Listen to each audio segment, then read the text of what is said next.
¿Qué tal, amigos? ¿Cómo están?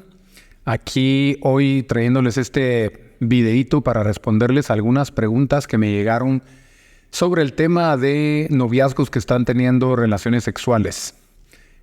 Es un tema muy grande, es un tema, podemos hablar mucho, pero me voy a dedicar hoy a responderles algunas preguntas que no me es posible responder en pequeñas publicaciones.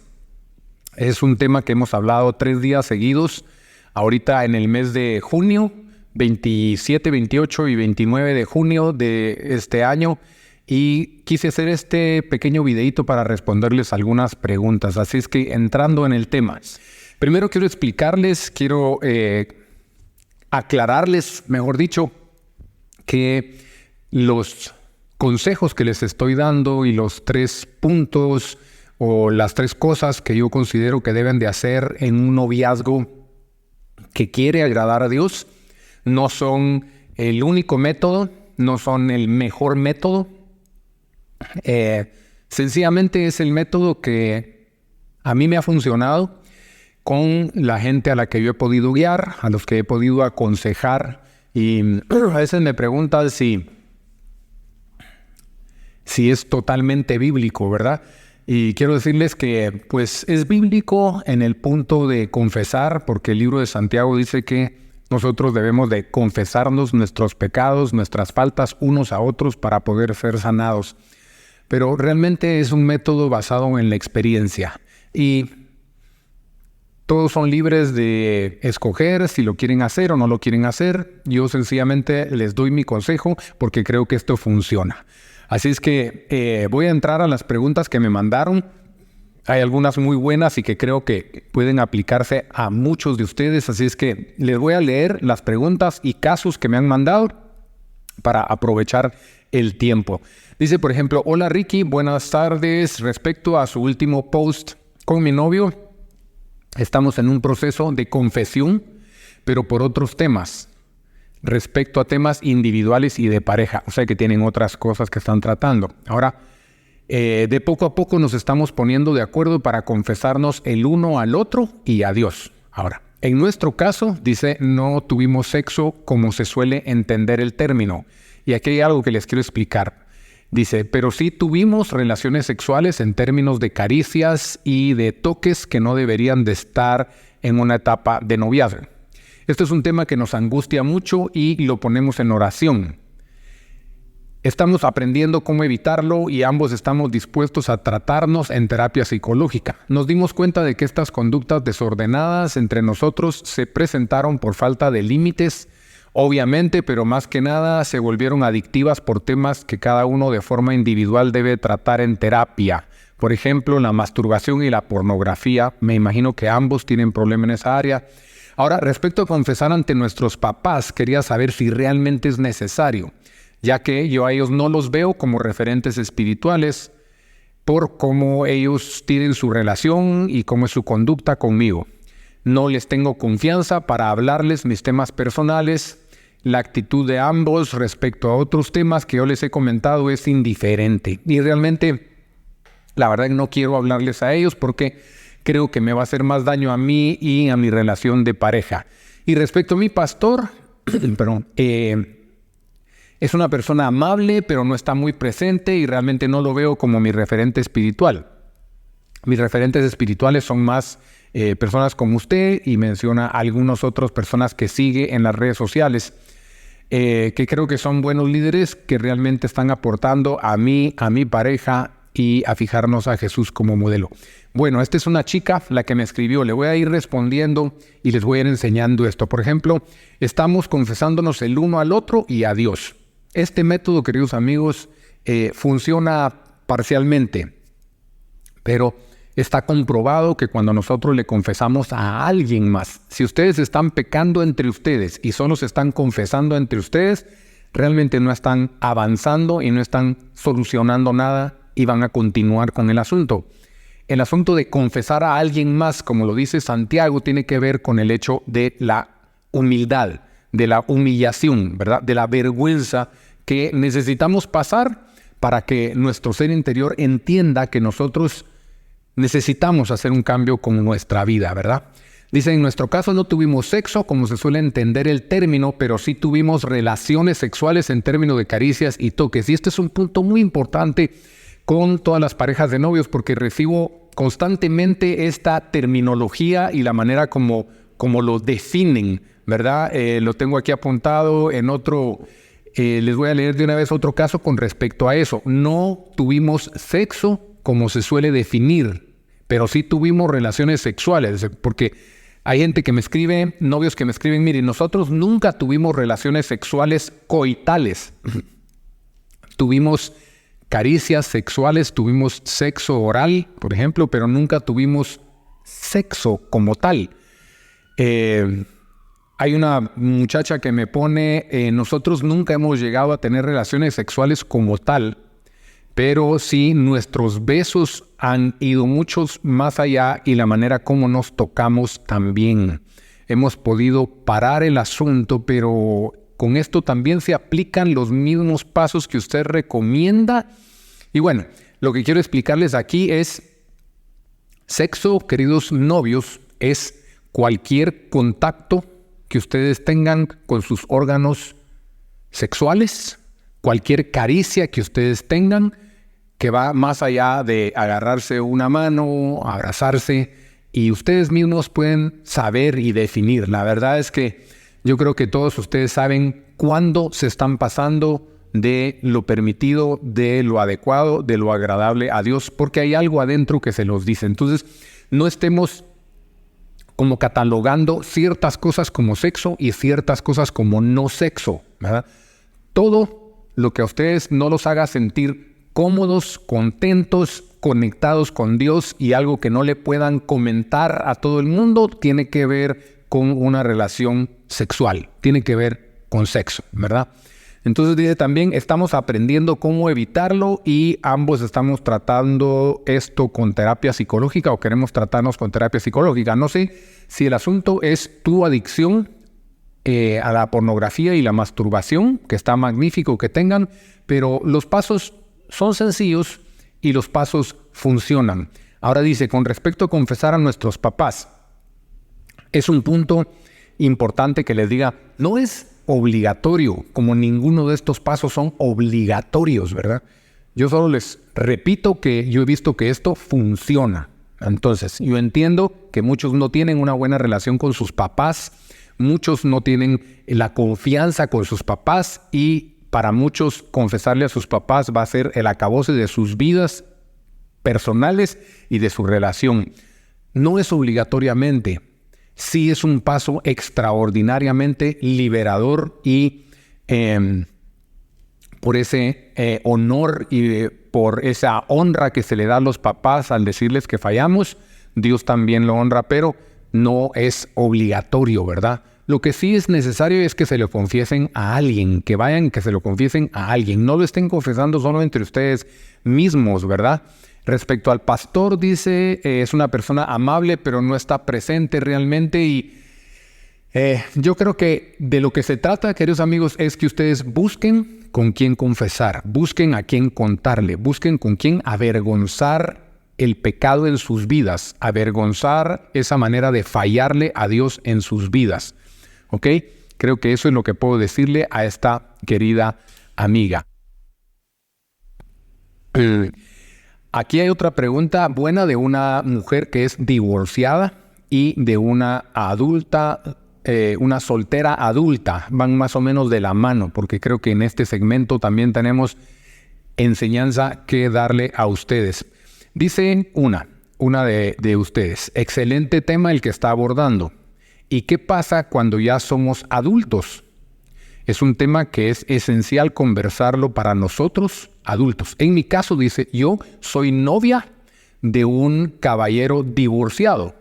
Y por el pasado que él tiene, es complejo abordar el tema del sexo en el noviazgo. Es decir, es complejo decirle que no quiero tener sexo. Porque ya él lo ha vivido. En mi caso, yo todavía no. Ya hemos conversado y le he pedido que me permita honrar a Dios y obedecer. Le he pedido que por favor no me obligue a hacerlo, en otras palabras. Y la otra mujer que es soltera me dice, adulta, tengo una consulta porque tiene que ver con mi realidad. Yo tengo 37 años. Las estrategias que usted da de confesión a los padres, supervisión por los líderes, evitar salir solos, me parece que son apropiadas para adolescentes e incluso jóvenes. Mi pregunta sería, ¿cómo abordar el tema de evitar o dejar el pecado sexual en adultos solteros como yo? Así más o menos a mi edad o 40 años, son personas que ya vivimos independientes de los papás, pero que aún no hemos encontrado a la persona para casarnos.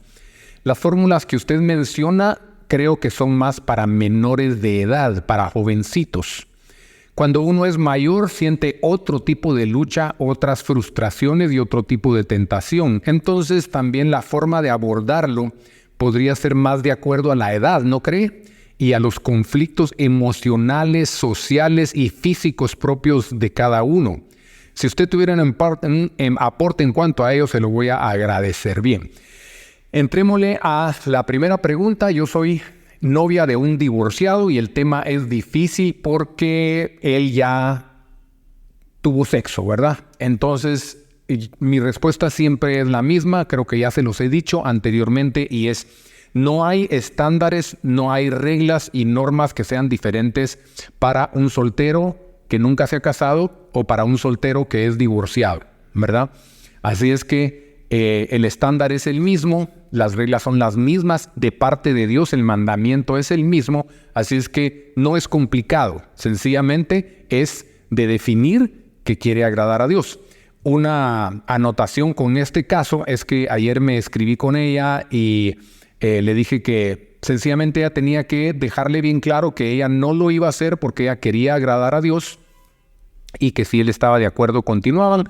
Y el día de hoy me escribió y me mandó un screenshot ahí de lo que él le escribió y le dijo: bueno, muchas gracias, lo siento mucho, yo no puedo dejar de tener sexo. Y se los menciono porque casi siempre este es el final, ¿verdad? Casi siempre este es el resultado de poner un límite. Cuando alguien no quiere agradar a Dios, cuando alguien probablemente no es cristiano porque está buscando una relación sin compromiso para tener sexo, ¿ok? Y para la segunda mujer que me pregunta sobre, bueno, yo ya estoy grande, yo ya soy un adulto mayor, entonces todo lo que usted dice está bien y se aplica a los jovencitos, a los menores, pero para nosotros dice, ¿qué fórmulas puede ser para nosotros? Porque hay que adaptarlo a nuestros conflictos emocionales, sociales y físicos.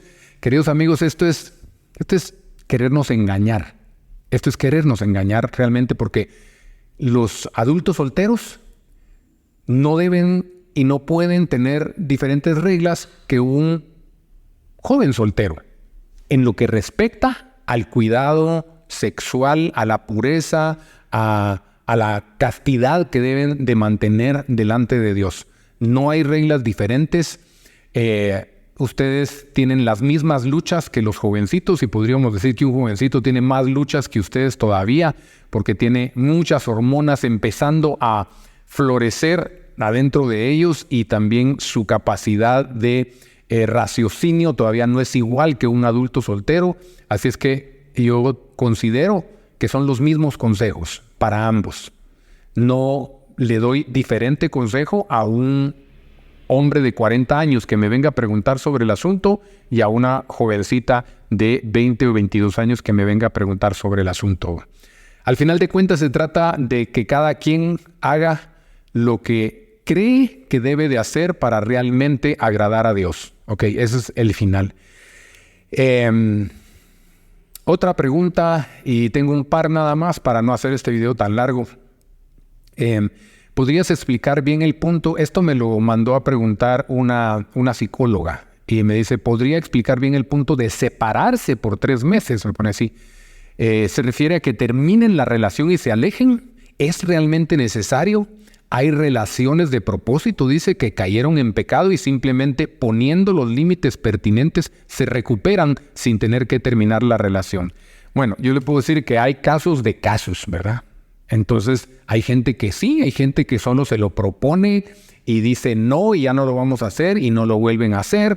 Hay gente que se lo confiesa a Dios y ahí se terminó el asunto. Pero como les repito siempre, yo les doy un consejo para la generalidad de la población, para la mayoría de los casos y no para todos. Explicar el punto de separarse por 3 meses, bueno, yo no les estoy diciendo que terminen la relación. Les estoy diciendo que dejen un tiempo de verse, que dejen un tiempo de tratarse y de estar juntos para que puedan definir qué es lo que hay en la relación. Yo le contesté esto por escrito a esta psicóloga. Bueno, no es necesario que se separen, pero es recomendable. No digo que terminen la relación, digo que se separen por un tiempo. ¿Por qué? Porque la unión, la conexión, el enlace hormonal sexual que tienen cuando están teniendo sexo, los tiene con el juicio nublado. O sea, realmente no logran ver lo que verdaderamente hay en la relación, no logran ver lo que verdaderamente tienen adentro de esa relación. Y al separarse y al bajar esos niveles de conexión hormonal, de oxitocina, de dopamina que les produce el sexo, entonces empiezan a poder identificar y a poder ver ciertas cosas que normalmente no miran porque el sexo los tiene totalmente encendidos y con el juicio nublado. Entonces, por eso es que yo recomiendo esa separación. No es que se dejen de hablar, no es que terminen el noviazgo, sino que sepárense, piensen las cosas y utilicen ese tiempo para conectarse con Dios y para restaurarse ustedes emocionalmente, ¿ok? Entonces, otra pregunta que me mandan, esta fue por Twitter y me dice un querido amigo: me gustó mucho la publicación del noviazgo y en mi caso no hemos llegado a tener sexo, pero a mí me cuesta controlarme. Y yo solamente con besos largos y apasionados he llegado a excitarme demasiado y hasta a tener una eyaculación. Y por eso es que me siento culpable, me siento arrepentido. Solo han sido besos, nunca hemos pasado a nada más en 5 años de noviazgo, pero soy yo el que provoca esto. Ella me pide que yo me detenga, pero yo quiero seguir y seguir y seguir. Yo he buscado ayuda porque tengo una adicción a la pornografía. Y le estoy entregando cuentas a un amigo de confianza y quisiera saber si mi caso aplica para este post que tenemos que terminar la relación por 3 meses, ¿verdad? Yo creo que siempre se encienden las alarmas horriblemente y entra el rechazo total a un consejo en donde digan tenés que dejarla o tenés que dejarlo, porque cuando están encendidos con las hormonas del sexo no pueden pensar que no va a estar esa persona en sus vidas. Tranquilos, no les estoy diciendo que terminen la relación, les estoy diciendo que se separen un tiempo, se pueden hablar por teléfono, pero sepárense de verse, de tocarse, de sentirse, para que puedan definir si realmente son el uno para el otro. En tu caso, querido amigo, si tienes una adicción a la pornografía, ese hábito, esa adicción realmente está determinando tu conducta y está empujándote a querer obligar o a obligar a tu novia a que quiera tener relaciones contigo. Eso es muy dañino para tu relación, es muy dañino para ella. Mi consejo es que tomes un curso, como el curso de Libres en Cristo, como el curso de Celebremos la Vida, de Iglesia Vida Real, para que realmente puedas confesar bien a alguien, entregar cuentas a alguien y aprender cómo sanar de tu adicción para que esos deseos disminuyan, para que esos deseos bajen y que tu novia sepa que estás luchando con una adicción a la pornografía. Es necesario que ella lo sepa porque es parte de lo que ella va a tener que ayudarte en el futuro, si se casan, a seguir sanando y a seguir luchando. Y por último, entonces tengo un caso interesante. Yo le puse: no encuentro a nadie con quien confesar. Actualmente dice: no cuento con personas confiables para entrar en el ejercicio de la confesión y he preferido hacerlo solo yo, Dios y yo, y experimentar así mi arrepentimiento. ¿Por qué? Porque ¿qué pasa con los creyentes en lugares de persecución que están solos? Fíjate cómo lo pone, ¿va? ¿Qué pasa? ¿Hasta qué punto entonces se debe tomar en cuenta a los hermanos para la confesión y restauración? ¿Hasta qué punto es una ley entrar en procesos de restauración? No es una ley, no es una obligación, ¿ok? Entiendan eso. Es una recomendación para el bienestar de ustedes. ¿Qué pasa cuando los padres no son creyentes y tienen por más o les importa más el qué dirán que el daño que le puedan hacer a un hijo al pecar con la fornicación? Dice. ¿Qué pasa cuando no se cuenta con un liderazgo espiritual confiable? En mi caso, recientemente tuve que cambiarme de denominación porque yo fui víctima de las murmuraciones de la presidenta de esa denominación. Una humillación que sufrí a nivel nacional. Fui objeto de chismes y perdí la confianza en el liderazgo eclesiástico. Con eso uno siente que solo puede ir a Dios a arreglar las situaciones. Bueno, en resumen, me está poniendo todas las razones que se le ocurren por las cuales no quiere ir a confesar el asunto. Bueno, principio 1, no es obligación, es una recomendación. Santiago también lo recomienda, si no, no lo diría Santiago. Vayan, confiésense sus pecados unos a otros. Esa es la confesión a otro ser humano, no solo a Dios. ¿Ok? Entonces, número 1, no es una ley y no es una obligación. Es una decisión que toma por su bien. Segundo, ¿qué pasa con los cristianos que están solos en la persecución? Bueno, y me empieza a poner el montón de excusas. Realmente lo que me debería de poner adentro es no quiero, pero ese no quiero tiene una razón. Aquí estoy entendiendo su razón y es que lo hizo con alguien y ese alguien traicionó su confianza y destapó el asunto y fue víctima de murmuraciones, dice, y de una situación que le llevó a chismes y a una humillación, pues, con todo su grupo eclesiástico. Mi consejo es que sanes esa herida, o sea, que perdones ese pecado contra ti de haber abierto tu intimidad y entonces cuando tú sanes, cuando tú perdones, vas a entender que eso fue una persona, que no es todo el cuerpo de Cristo, ¿verdad? Que es así, que no son todas las iglesias que son así y que tu experiencia de una vez no debe de marcar tu futuro para que tú puedas disfrutar de una buena vida. Siempre, jóvenes, la confesión es liberadora. La confesión es entrega de cuentas. La confesión limpia la conciencia, desata realmente el pecado en nuestras vidas.